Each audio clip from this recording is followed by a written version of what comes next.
ന്യൂയോർക്കിലെ തെരുവിൽ നാടകീയ രംഗങ്ങൾ. ട്രംപിന്റെ വാഹനവ്യൂഹം കടന്നുപോകാൻ ഫ്രഞ്ച് പ്രസിഡന്റിനെ തടഞ്ഞതാണ് സംഭവം.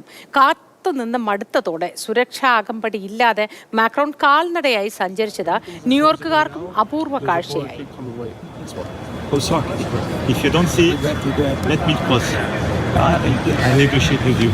No, this is not that. They're going to have fun.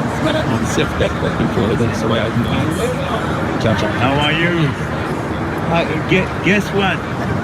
I'm waiting in the street because everything is frozen for you.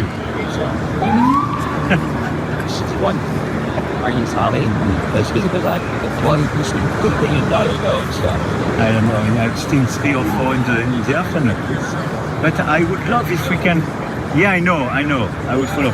But you know, after I would love if we can have a short discussion with Qatar and you.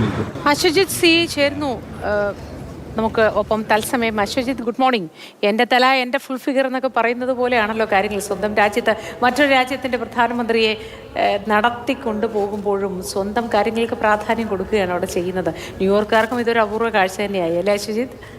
തീർച്ചയായിട്ടും Modi, good morning. ഈ നമ്മൾ ഒരുപക്ഷെ നമ്മുടെ നാട്ടിൽ ഈ MLA അല്ലെങ്കിൽ MP ഒക്കെ ഇതുപോലെ റോഡിൽ നിന്ന് പ്രതിഷേധിക്കുന്നത് നമ്മൾ പലപ്പോഴും കണ്ടിട്ടുണ്ട്. പക്ഷെ ഇവിടെ ഒരു രാഷ്ട്ര തലവനാണ്, ഫ്രഞ്ച് പ്രസിഡന്റാണ് ഇങ്ങനെ റോഡിൽ നിന്ന് ഒരു പ്രതിഷേധ സൂചകമായിട്ടാണ് തീർച്ചയായിട്ടും.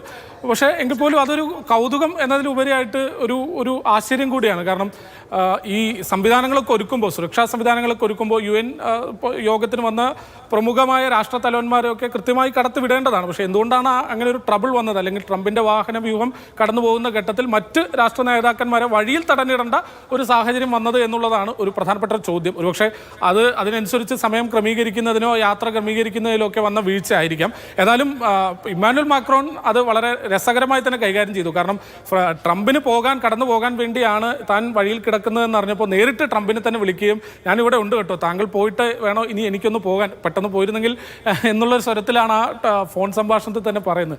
അപ്പോൾ അതിനൊപ്പം തന്നെ ഇരട്ടി കൗതുകമായത് ഈ ഒരുപാട് നേരം കാത്തു നിന്നിട്ടും കാര്യമില്ല എന്ന് കണ്ടതോടുകൂടി ഈ കാൽനടയായി തന്നെ ഒരുപക്ഷെ ഫ്രഞ്ച് എംബസിയിലേക്ക് നേരിട്ട് നടന്ന് തന്നെ ചെല്ലുകയാണ് ഉണ്ടായത്. ഒരു സുരക്ഷാ സംവിധാനങ്ങളും ഇല്ലാതെ ആ നടന്നു പോകുന്ന വഴിയിലൊക്കെ സെൽഫി എടുക്കാനും ഈ ഫോട്ടോ എടുക്കാനൊക്കെ ധാരാളം പേര് പ്രസിഡന്റിന് ചുറ്റും കൂടുന്നുണ്ടായിരുന്നു. അത്തരത്തിൽ ഈ കഴിഞ്ഞ ദിവസം ആ തെരുവ് കണ്ടത് വളരെ നാടകീയമായ, കുറേ കൗതുകമായ, കുറച്ച് ഒന്നുകൂടെ പറഞ്ഞാൽ വളരെ രസകരമായ കാഴ്ചകളായിരുന്നു. അതിലെ സുരക്ഷാ വിഷയങ്ങളൊക്കെ മാറ്റി നിർത്തിയാൽ ഒരുപക്ഷെ ഇമ്മാനുവൽ മാക്രോന്റെ ആ ഒരു രസകരമായ പ്രവൃത്തി സോഷ്യൽ മീഡിയ ലോകത്ത് നിറഞ്ഞു നിൽക്കുകയാണ്, കൈയടിക്കുകയുമാണ് സോഷ്യൽ മീഡിയ.